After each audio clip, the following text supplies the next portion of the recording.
Geobite. Welcome to Geobite. In today's video, we are going to discuss Chapter 3, Plant Kingdom. Now, we have all seen the 5 kingdom classification given by Whittaker in our last chapter, where we have seen Whittaker has classified the kingdoms into Monera, Protista, Fungi, Plantae and Animalia. And we have seen in detail the kingdoms of Monera, Protista and Fungi. I have also mentioned that we will be discussing the Plantae and Animalia kingdom in detail in subsequent chapters. So today I am here to discuss about the kingdom Plantae. We also refer it to as plant kingdom. So we will be dealing in detail about plant kingdom in this video. I have divided the video into the following sections.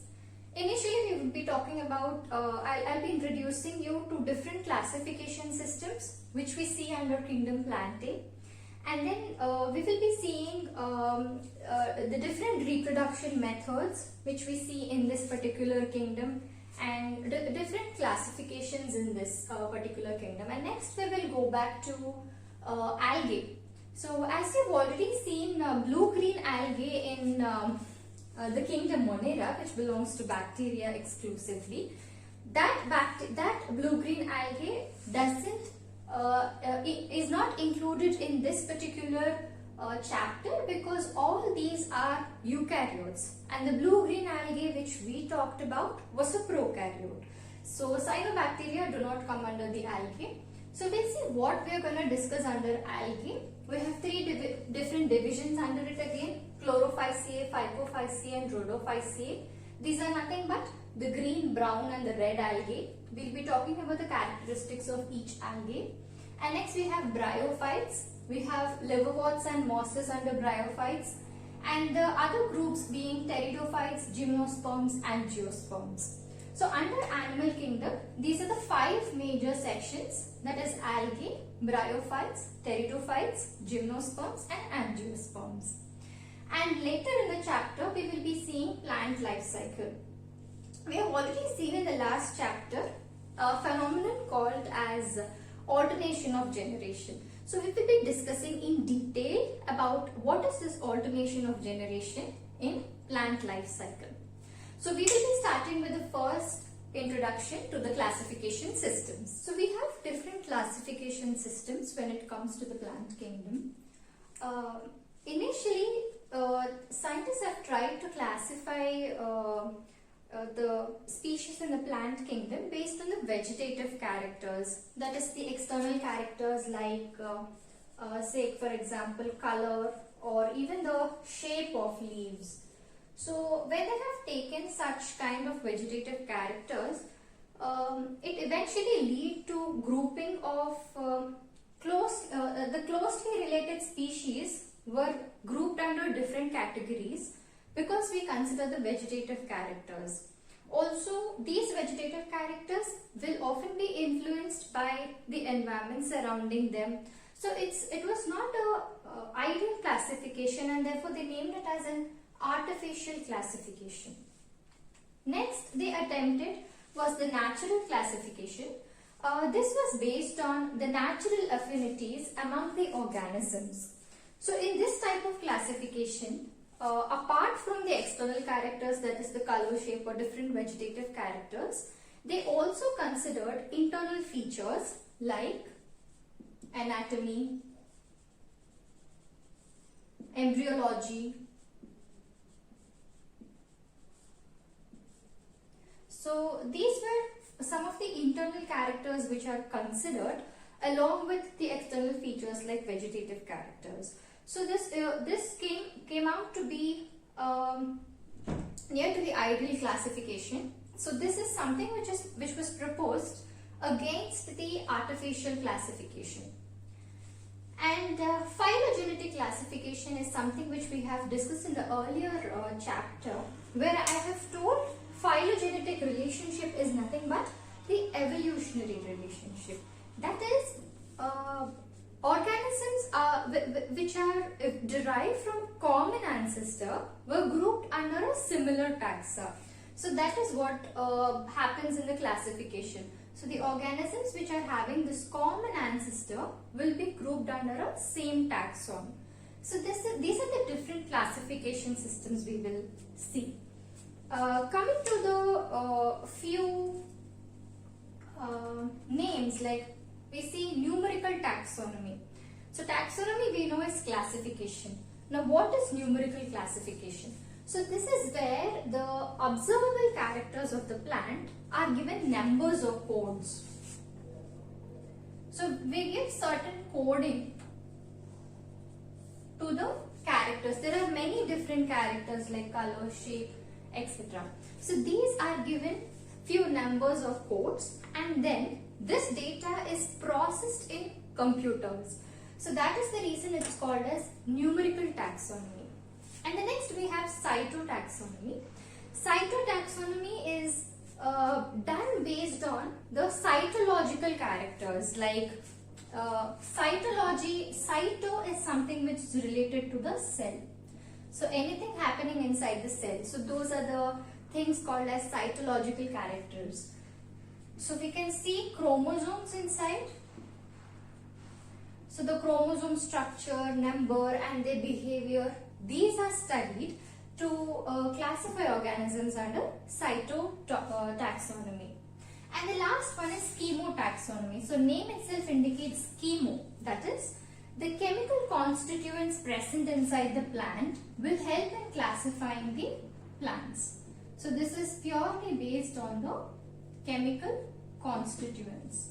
So we have numerical taxonomy, cytotaxonomy and chemotaxonomy.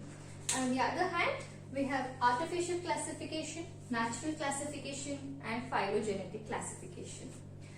Next we are going to see the characteristics of algae and the different species under it. So algae are the organism, or the algae are the species which are chlorophyll bearing. That is, they are autotrophic. They prepare their own food. So because of the presence of chlorophyll, they are able to prepare their own food.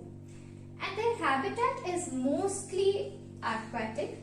Also, we can see them in soil, wood and stones. So these are the thalloid organisms. Now what do you mean by thalloid? Thalloid is, usually we find plants as having their stems and leaves, and they're differentiated into different organs. In case of thalloid organisms, there is no differentiation seen. That is, this organism, we cannot find out what is stem, what is leaf. Everything is like a thallus. So that's the reason it's called as a thalloid. Coming to the different forms of algae, we have colonial and then we have filamentous. So the colonial is like living in a group. So it is something like this. All are living in a group. When it comes to filamentous, it is something like this. They are stacked. So this is a filamentous algae.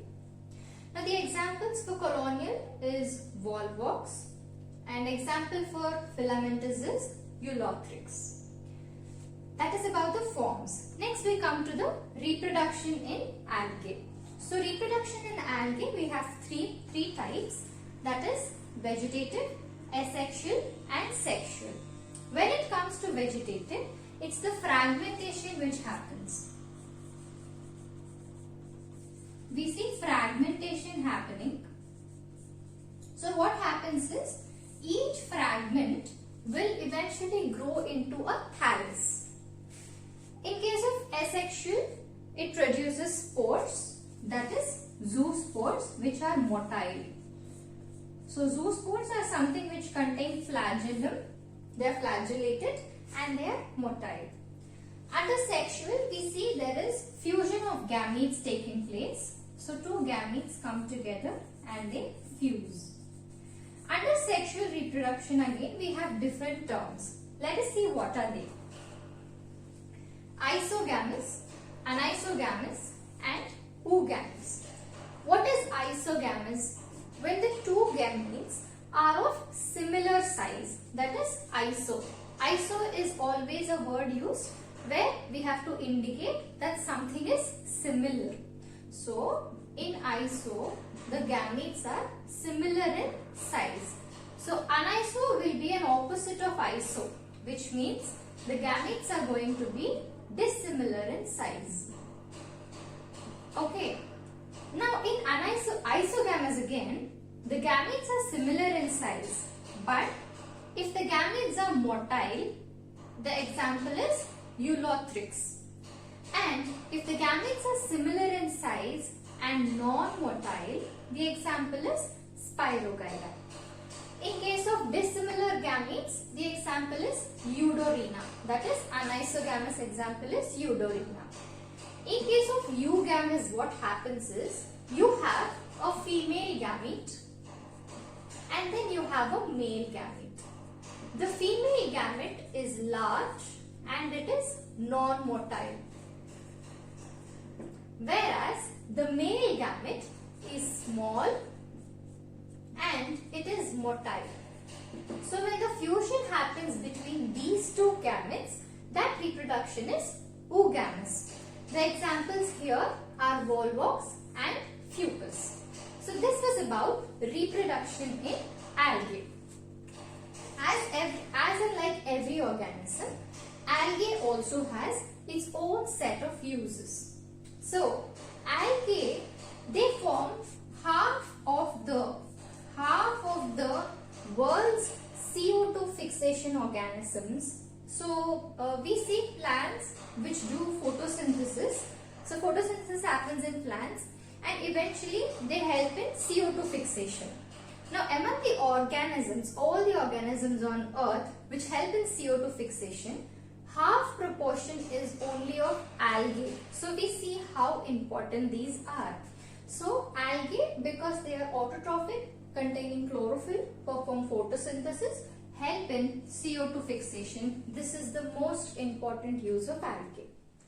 And also, because they perform photosynthesis, they give out oxygen. So in the immediate environment of algae, you can see there is an increase in the dissolved oxygen. Also, these algae being largely aquatic, they are the primary producers in the food chain. So they form the major basis of the food cycle when it comes to the aquatic life. Also, many algae are consumed as food. For example, Porphyra, Laminaria. So there is something called as hydrocolloids. What are hydrocolloids? Something which is binding water. That is, these are used in thickening or in gelling. So where are these used? So we can use gelling substances and thickening substances in making soups, sauces, different jams and jellies. So these are the hydrocolloids which are produced by algae. What algae? Carrageen and alligin. So these are the two algae which produce hydrocolloids, which have a huge commercial importance when it comes to thickening and gelling agents. And then we have something called as agar. So agar forms a major constituent when it comes to growing microbes. Microbes such as bacteria, fungi. When you have to grow them, you need a medium. So agar is the medium for the growth of microbes. Also, agar is something which is used as a gelling agent even in case of ice creams and in few jellies. So this is something which is produced by algae named Gelidium and Gracilaria. So these are the two algae which produce agar. So we extract agar from these organisms and use it for commercial purposes. As I've already told, algae are used as food. We have an important algae called chlorella. So chlorella is an algae which is rich in proteins. So this chlorella is being given as a food supplement for space travelers. So space travelers carry along with them chlorella as the food supplement because they are rich in proteins. It forms a good source of protein for them in the space. Next, we will be seeing the different classifications under algae, that is the green algae, brown algae and the red algae. So we have Saprophyceae and Rhodophyceae. We'll see the characters of each one of them and also the comparative characters. Now if you see, all the Chlorophyceae are green algae. That is, they contain chlorophyll A and chlorophyll B, which is giving them this green color. And this chlorophyll is present in a chloroplast. Also, the food that is being synthesized, because being an autotroph, the food is going to be stored as starch in bodies called as pyrenoids. So pyrenoids are the place inside the chloroplast where the food is stored as starch. So pyrenoids act as storage bodies in case of Chlorophyceae. Also, some of the algae may also store the food as oil droplets in case of Chlorophyceae. When it comes to the cell wall of this particular category, we see that the inner cell wall is made up of cellulose. So the inner cell wall is made up of cellulose and the outer cell wall is made up of pectose. When it comes to reproduction, we see all types of reproduction depending on the species. We see vegetative reproduction, asexual reproduction, sexual, and in sexual also again we have isogamous, anisogamous, zoogamous. We see all these categories in this particular classification. Now when it comes to asexual reproduction, spores are being formed. These spores are flagellated. That is, they are motile spores in case of Chlorophyceae. So the examples of this particular category would be Chlamydomonas, Volvox, Spirogyra. So these are the few examples which you can remember for naming them under Chlorophyceae. The next one would be Phycophyceae. Phycophyceae are nothing but brown algae. Now when I say green algae, brown algae and red algae, it doesn't mean that only the green algae have chlorophyll. No. All algae have chlorophyll in them. But in case of brown algae and red algae, there is another pigment in addition to chlorophyll which is changing the color. So in case of Phycophyceae, we have chlorophyll A and C. In addition to that, we have a xanthophyll pigment named as fucoxanthin. So depending on the amount of fucoxanthin present in that particular organism, we see color varying from olive green to brown. Little amount of fucoxanthin, we see olive green shades. Huge amount of fucoxanthin, we find them in brown colored algae. So that is what is giving them the color. Also, the storage bodies in case of Phycophyceae. So the food is stored in the form of complex carbohydrates. So what are these complex carbohydrates? Mannitol and laminarin. Mannitol and laminarin are the complex carbohydrates by which the food is being stored in Phycophyceae. Next, the cell wall in case of Phycophyceae is made up of cellulose. But outside the cellulosic layer, there is another layer called as algin, which is a gelatinous layer. So this particular Phycophyceae is having a gelatinous layer around the cell wall. That is called as algin. Now, even in this case, reproduction can be vegetative, asexual, sexual, and in sexual again isogamous, anisogamous, oogamous, anything might happen. The peculiar feature you can observe here is the spores in case of Phycophyceae are biflagellated. That is, it is having two flagella. It is motile and it is having two flagella attached to it.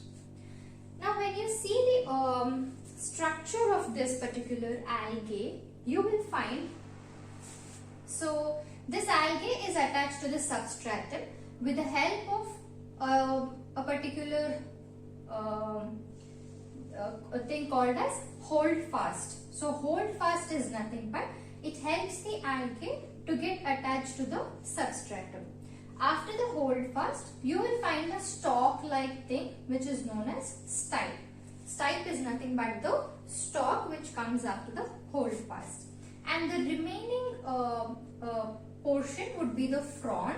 So frond is that leaf-like structure where the actual photosynthesis happens. So these are the different parts of this particular brown algae. Now the examples of this particular algae would be Laminaria, Fucus, Sargassum. The last one is Rhodophysae. Rhodophysae are called red algae because of the presence of a pigment called phycoerythrin. So this is the pigment which is present along with chlorophyll, which is giving these algae the color red. When it comes to the storage bodies, the food is being stored in the form of Floridian starch. Floridian starch is similar to amylopectin and glycogen in its structure. So this is a kind of starch through which the food is being stored. Now the cell wall of Rhodophysae is made up of cellulose, pectin and polysulfate esters. This is the composition of cell wall of Rhodophysae. Here also we see reproduction happening vegetatively, asexually. Sexually it happens through oogamous, and asexual reproduction is producing spores which are non-motile. So flagella are absent. So it doesn't have any flagella. Coming to the examples of this category, Porphyra, Gelidium, Gracilaria are the species which are examples of Rhodophysae. So this is all about the different types of algae, that is green algae, brown algae and red algae. It would be much easier when you draw a table like this and study it comparatively, like seeing the pigments first, storage bodies, cell wall composition, reproduction, the flagellum and the examples. So these points would suffice when one asks to classify the algae. Next we will be talking about bryophytes. Geobite.